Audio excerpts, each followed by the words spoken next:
Paul Trombley. Rochester Today with Andy Brownell and Tom Ostrom on News Talk 1340 KROC AM and 96.9 FM. Good morning. Tuesday.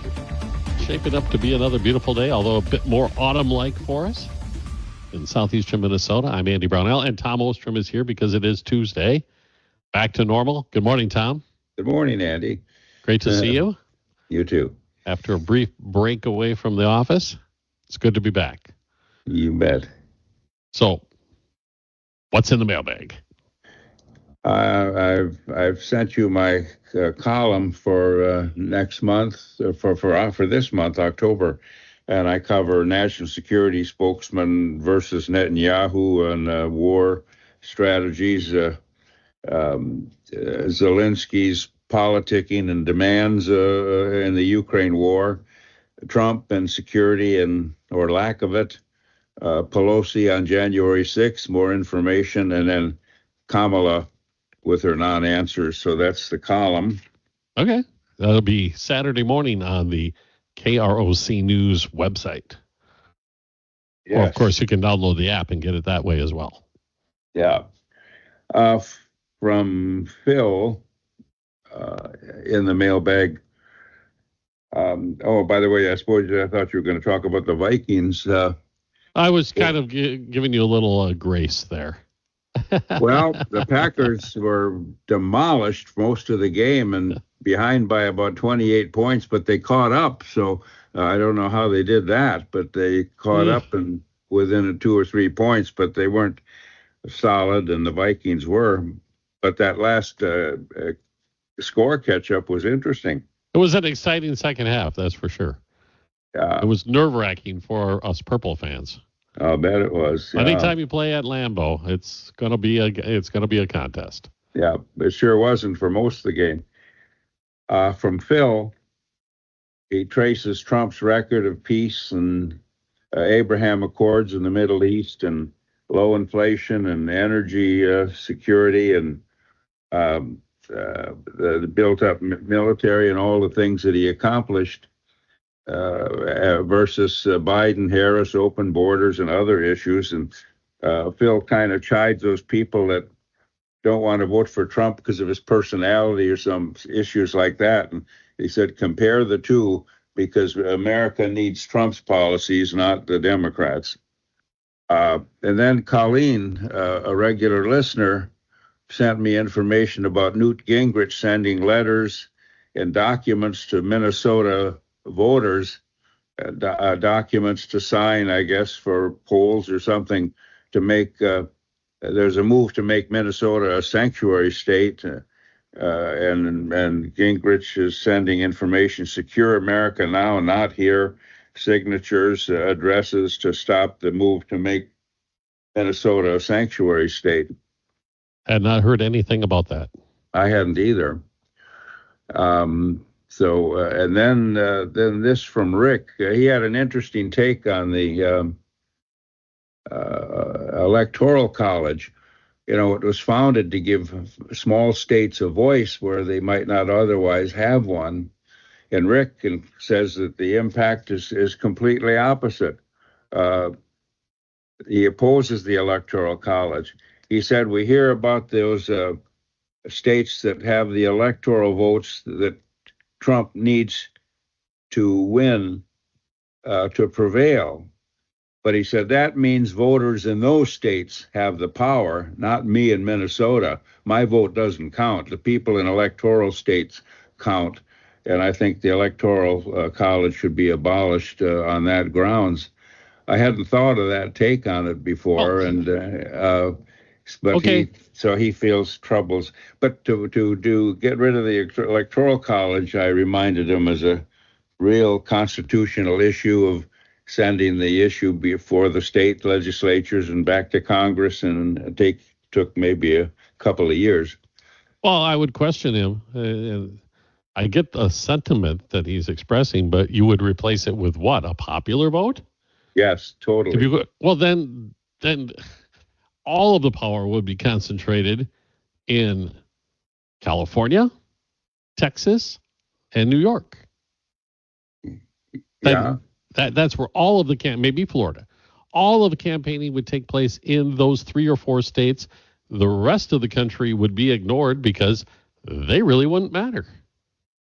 Well, that's my take too, but he said at least the vote would count in Minnesota. Your vote No, would it count, wouldn't. and it doesn't in the No, electoral process. I And then, disagree with his analysis. It would not count. You do not have enough people in the state of Minnesota for your vote to count. well, then he says you should campaign then in those other states and try to get more votes from them. So anyway, I just thought it was an interesting. Yeah, well, take. it's always an ongoing debate, that's for sure. Every presidential election cycle, there's a questioning of the Electoral College and the wisdom of it. Yeah. And I think it was a genius arrangement to try to prevent a takeover by the popular vote of the entire democratic process in this country.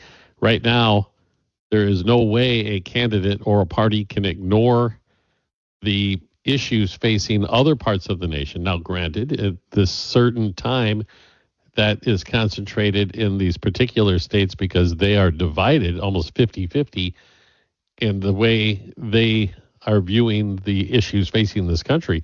But that doesn't mean it's not going to shift to another part of the country in the next 4 to 8 years. Yeah. All of a sudden, you could have Iowa be the deciding state. You could have, we've seen Wisconsin fall into that. Minnesota, now we've been stuck in this blue cycle forever, it seems as if, but there could be a chance that we could go purple, and then all of a sudden Minnesota's votes become extremely important. And then politicians might not go to the small states. They wouldn't. Yeah, but Rick's argument is that people should campaign in those larger states to get more votes. And anyway, an interesting take, and that's the mailbag. Okay. Well, we'll take our break then, and we'll be right back with more of Rochester Today. Tom Ostrom's here. I'm Andy Brownell, and this is News Talk 1340 KROC AM and 96. Paul Trombley. Rochester Today with Andy Brownell and Tom Ostrom on News Talk 1340 KROC AM and 96.9 FM. It's Rochester Today, Tuesday. Welcome back. Tom Ostrom's here. I'm Andy Brownell, and I guess we'll start out with Minnesota news as we usually do, Tom. Yeah, KROC News website, a suspicious package forced the evacuation of the Minnesota Secretary of State's office.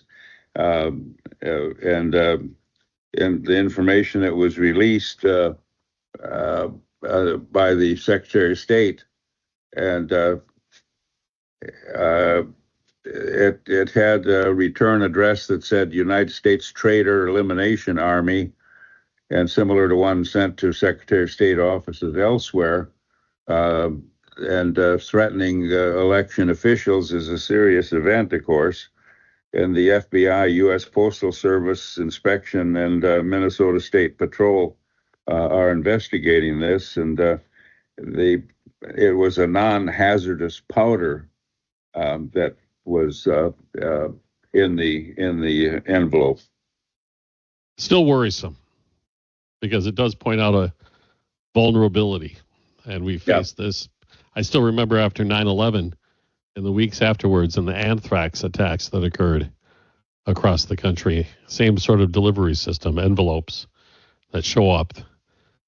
Maybe thankfully now most communications are electronic and digital.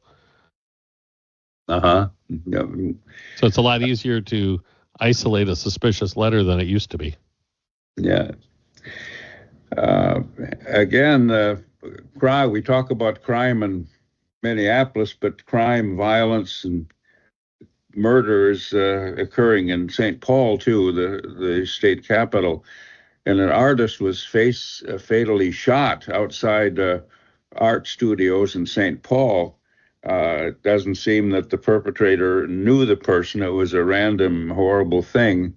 The perpetrator was confronted by police, and the perpetrator was taken down by police, shot by police. But at first, the police were looking for witnesses. Then they found out that the man escaped in a car, and the perpetrator was fatally shot. And horrible. Police. And to add, it's always horrible no matter what, but to add to the horribleness, apparently the victim was chosen at random. Yeah, random. Just happened to be in the wrong place at the wrong time. Happened to be outside the studio painting a mural or something outside. Yeah, yeah. Had she stayed in, that wouldn't have happened to her.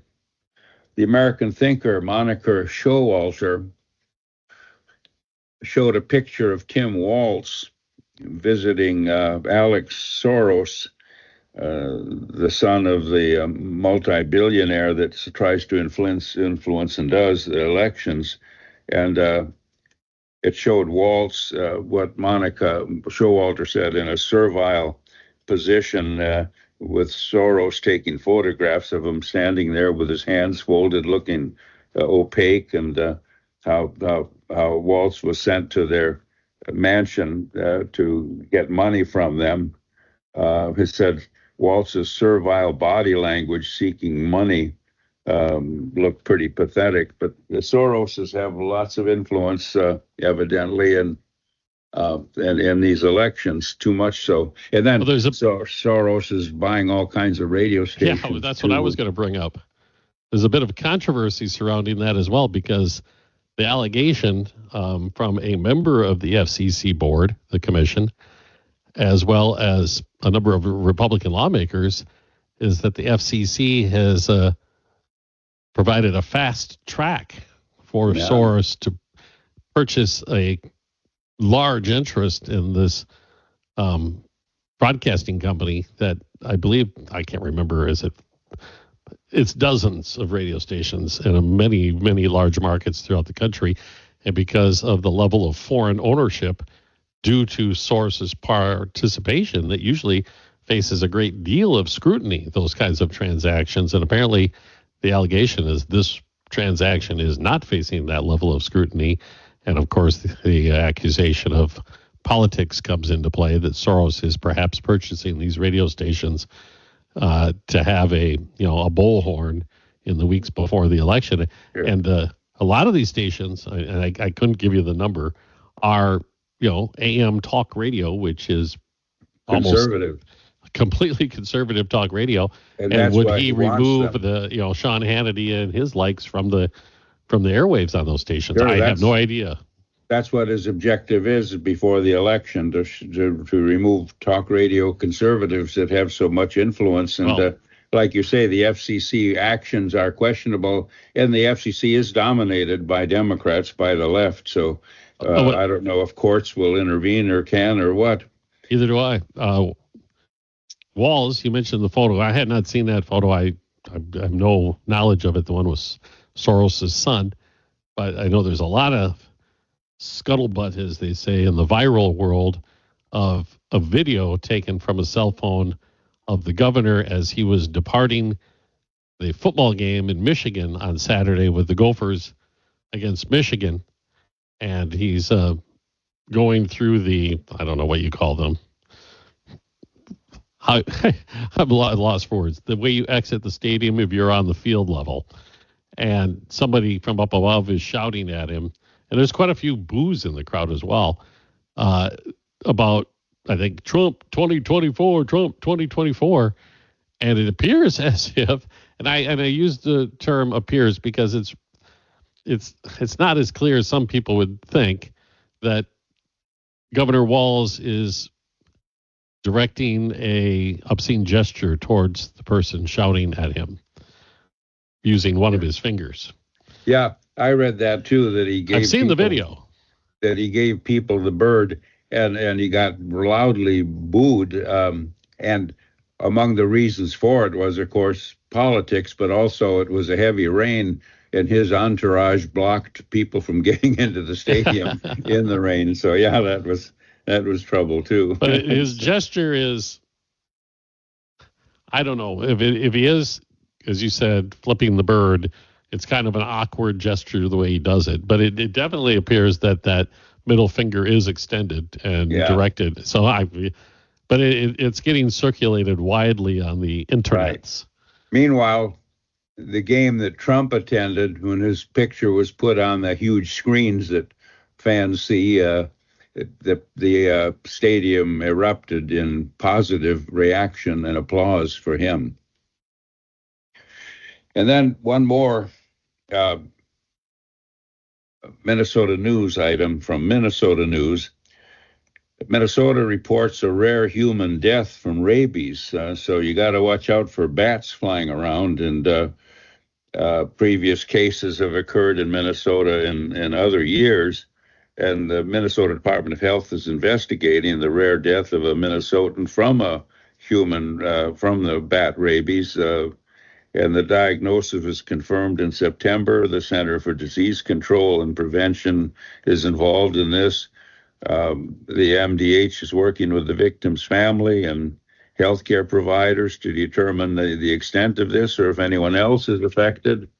And it's an important reminder that bats in Minnesota have rabies and should be avoided, although if a bat flies onto you, I don't know what you can do about it. And there are injections for rabies. I guess that's quite a devastating process to go through. And the state public health veterinarian, Dr. Stacy Holzbauer, is reminding people to get their household pets and livestock immunized against rabies.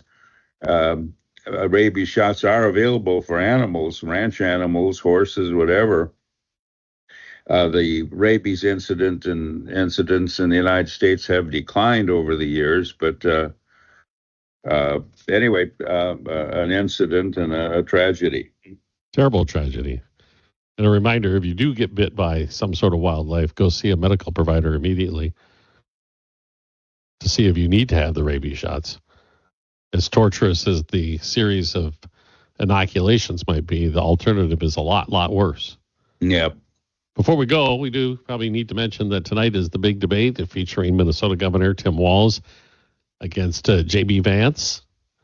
Lois Olson, who is a political reporter, analyst in the state of Minnesota, who is quite influential at times. His daily column has a little piece that says that Walz is nervous about the debate, that he's concerned that he is not a great debater, and that I believe the quote was that he might let down Kamala Harris in this debate because the expectation that Vance will be a better debater, considering his education level and training as a lawyer. And that also could be a ploy for diminished expectations when somebody kind of, quote unquote, leaks that out there to members of the media, that those types of concerns. And Walz also made that comment, that derided Vance for his Yale education. Yeah, sure. Well, Walz is not a debater. He's a lecturer, unilateral lecturer, used to, with his motor mouth prevailing against reporters and that. And Vance, I think, has the issues on his side. Kamala evades questioning about the many mistakes of their policies, but Vance won't let, I think, the governor evade that. And my concern is it's an open mic, and Walz will probably interrupt Vance, try to get him angry, and try to keep saying, that's not true, that's not true, that's not true. I expect him to do that, and we'll see how Vance reacts to that. I think Vance has the capability of keeping his cool. I think it's Walz who might be worried about losing his cool. He's done it in the past when challenged. He tends to display body language of a very frustrated person when challenged on issues or other things. And there's certainly a lot of people discussing what the strategies will and won't be on both sides going into the debate. And I suspect on Vance's side that he'll spend most of his time trying to connect Harris-Walz ticket to the Biden administration policies. And I suspect Walz will spend most of his time not attacking Vance, but attacking Trump. Yeah, and Walz is meaner. Vance is smoother, and Vance is very intelligent, and Walz flares up if he's challenged. Look what he did during COVID. Look at police using paintballs going after people. And Walz reacting at that stadium the way he did. I think you're right. He's more volatile. And I will say insecure. So I think his concerns about tonight are real. All right. we'll have to wait and see. Maybe talk about that on Thursday when we get back together. But right now, we do have to take a break for news, and we'll return with more of Rochester Today with Tom Ostrom. I'm Andy Brownell, and this is News Talk 1340, KROC AM and 96.9 FM. Good morning. Welcome back. Rochester Today, Tuesday edition with Tom Ostrom. I'm Andy Brownell. Shifting gears to national news, Tom. And, of course, over the weekend, another horrible tragedy still playing out across the southeastern United States with Hurricane Helene and the devastation. And the stories, they just get worse and worse the more you hear as emergency workers go into these small towns up in the hillsides and mountainsides that have been many of them just wiped out, and hundreds of people missing. Towns of small towns evaporated. It's up in the highlands, the way the devastating hurricane and floods came. And they're occurring in the red states, too. Not only the horrible lives displaced, you got hundreds of people dead, more predicted to be found that way. Others isolated, destroying their homes, their livelihoods, communications, energy access. Thousands of people displaced. There are political concerns that FEMA and a Democrat administration is not responding. These are red state areas, conservative red state voters, and they say FEMA is not as significantly present as people would expect them to be.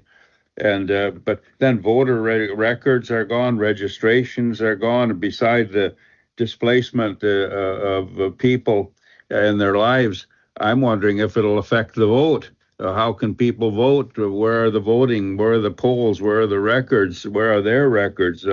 Will this drive down the red state voting, the repercussions of this? I can't discount your concerns. I would assume that the election records are backed up, but restoring them is a process. And then we're 35 days away from the election at this point, I think, somewhere around there.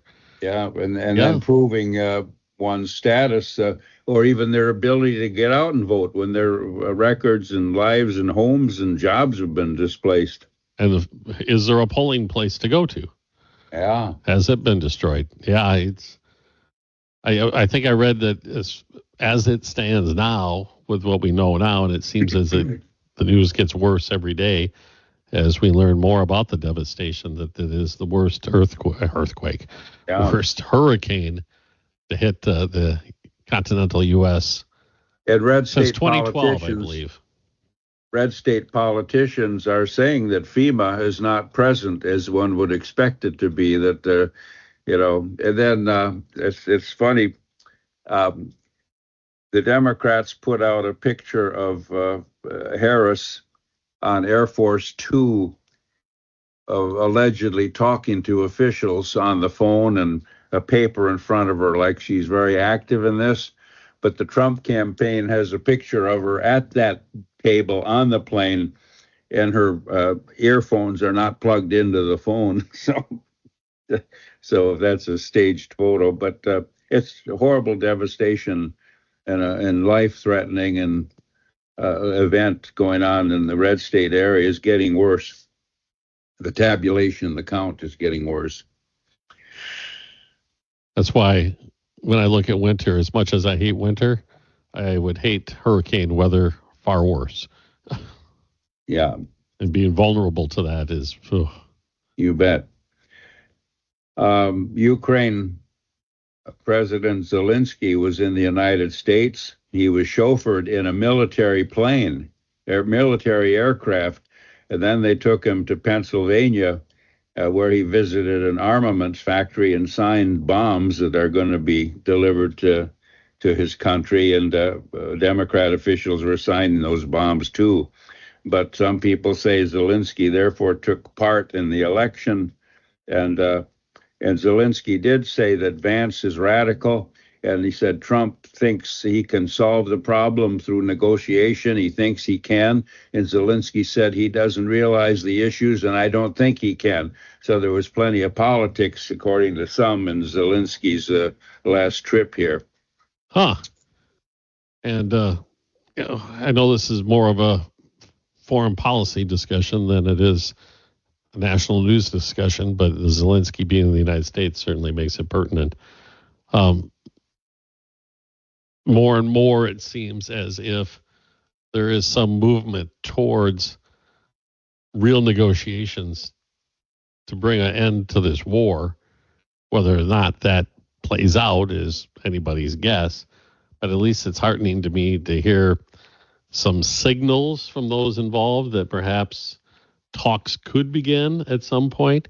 And that is so frustrating and so horrible to think of with the cost, the human cost of this war, that if it's not in the hundreds of thousands of deaths, it's perhaps measured in millions of people killed. And ultimately, the outcome of this will likely be back to where we discussed at the very beginning of this, that Russia will probably be given certain pieces of territory in eastern Ukraine, probably keep Crimea, and there'll be some sort of security guarantee for the Ukrainians tied to some sort of relationship with NATO. Mm-hmm. Yeah. Which could have been the solution from the very beginning. Right. But Zelensky said Trump doesn't know what he's talking about. He thinks he can have talks between us and Russia. He thinks he can do it, and Zelensky said he can't. Well, Zelensky is in a pure fantasy world if he thinks he's actually going to expel the Russians. Yeah. Right. The Babylon Bee looked at Zelensky's travels, including on a U.S. military plane, and the Babylon Bee phrased it this way: Democrats invite a foreign leader to meddle in U.S. elections. so we'll see what happens there. But and it's just the war continues, and it's. You'd think negotiations have to be done. It can't be won. But the people say there's a danger of World War III with the weapons. We'll get to that when we get to foreign affairs. But we'll save that for then. And then Trump's chairman of the Joint Chiefs of Staff, Milley, more information by congressional investigators. He ignored Trump's order to deploy troops during the January 6 riots. They ignored the police chief. The police chief kind of said they don't like the optics of troops coming in, but Trump wanted troops. Pelosi denied it. The White House denied it. Milley denied it. He ignored Trump's order. There are documents that he got Trump's order, and meanwhile he's talking with Chinese officials. Some people just think he should be court-martialed for his action when he did these things. But more evidence on Trump being blocked and on Trump really asking for support, suspecting that the January 6th could lead to what it did. All right. Interestingly enough, the Democrats and the Harris-Walz campaign, and particularly President Biden, have hammered home that message that Trump is a threat to democracy, and that's why he cannot be brought back to the White House, and presented themselves as the saviors of democracy. And a recent, fairly new New York Times poll suggests that Americans aren't buying it. It's interesting that particularly in the battleground states that'll really decide this election, the polling found the respondents are about evenly split on the issue. 47% believe that Donald Trump would do a better job of safeguarding our democracy, and 47% believe Kamala Harris would be the better protector of democracy. And then you have the small percentage in between going this way and that. But that would, at least in my view, suggest that the people participating in our election process are that message has not been anywhere near as effective as Harris and Biden had hoped it would be. Mm-hmm. Because it seems as if that has been the entire focus of their campaign. Got time for one more national We do, news? Tom. The man charged with attempted assassination of Trump, Ryan, it's Routh. I would say Routh. Maybe it's Ruth, but Ryan, I'm going to say Routh, charged with attempted assassination of Trump. His case has been assigned to Trump appointee Judge Aileen Cannon, who's given Jack Smith, the prosecutor, so much trouble. This case is being assigned to her. And Routh pled innocent of the charges, and he's been charged with gun crimes, possession of a firearm by a felon, and receipt of a firearm, and obliterating the serial number, and attempting to assassinate the president. And again, he pleads not guilty. Remember, he was arrested after being involved with Trump's West Palm Beach golf course presence, and he's pled not guilty to more serious charges. Also, his public defenders allege that he will plead not guilty to 5 counts, and the judge has accepted the plea, but Routh was shackled. He wore a prison jumpsuit and handcuffed hands, and he's been charged with several things, and of course will remain in custody. That he stalked Trump's Mar-a-Lago property too, and the golf course area, but we'll see how that goes. I think they'll go through a process, and ultimately there will be a conviction in the case. I think the evidence is pretty overwhelming. One other thing before we move on to international news. I've not seen this brought up very much. I'll admit that I was a bit out of touch being on assignment for a few days. Trump's conviction in the real estate fraud case, where he was accused of inflating the values of his properties. That went to the appeals court, and the reports that I've read indicate that the questioning by the judges on this appellate court at the federal level indicate a lot of skepticism about the activities of the prosecutor and the judge in the case, and perhaps that conviction will be thrown out, as many had predicted. Essentially, some of the judges saying that the prosecutor in this case had absolutely no reason to bring charges, and that this was outside of their jurisdiction to even look at this, that this was a private transaction between two parties, and neither of the parties was complaining about the outcome. Nobody lost money on the deal, and it had nobody. There were no victims in the case. Right. So where was the crime?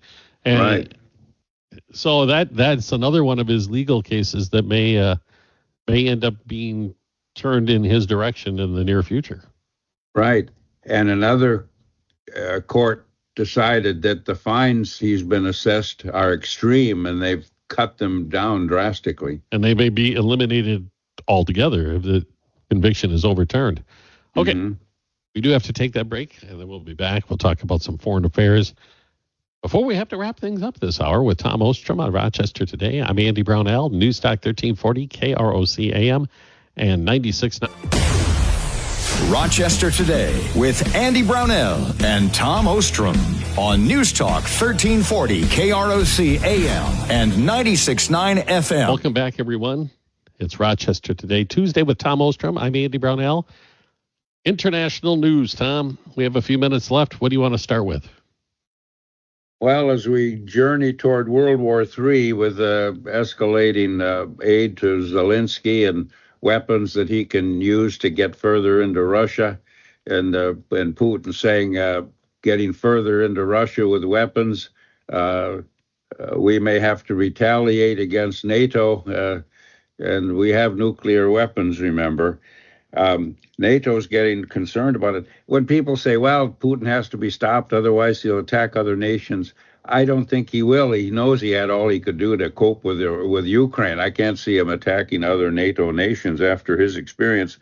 But NATO is concerned enough about escalation that they're preparing in case of war with Russia for mass evacuations, rescue plans. A senior general warns of World War III with Russia, and